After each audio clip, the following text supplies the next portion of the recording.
up as a practice, the transference of consciousness. So it's a practice that belongs then specifically to the Vajrayana teachings, where oneself transfers one's own consciousness to the pure field, such as, for example, the pure field of Buddha Amitabha,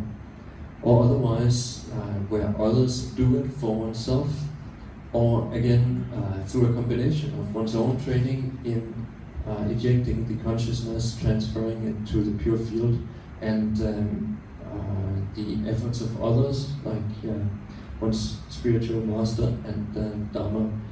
companions, them doing the practice to assist one's transfer of consciousness. So here, that is a practice option that is available to someone who has received, who has assumed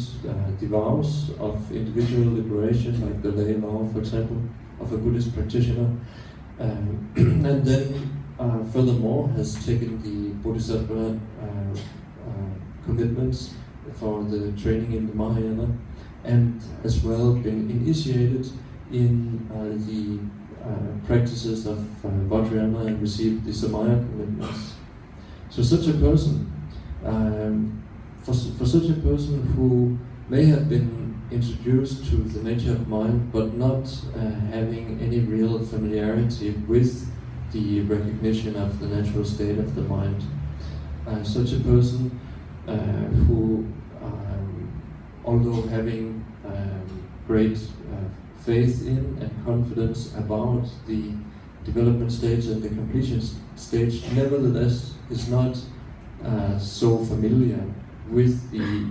unity of development and completion, that such a person can pass away within the deity yoga, and who nevertheless, despite being imperfect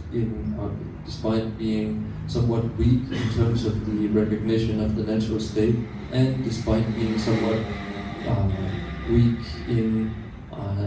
practicing the two stages of deity yoga, nevertheless wishes to be reborn in the pure field of Amitabha or some other enlightened being. Such a person can then receive the instructions for how to actually transfer one's consciousness, receive such instructions, and then train in the application of the instructions to the point that the signs of success in the practice manifest. When one then keeps up the training during one's life, so that one is ready to apply it during the intense time that is the circumstance for where the circumstances for one's death manifest. Being able to apply the instructions at that time will then make it possible for oneself to take charge and transfer consciousness into the field of awakening.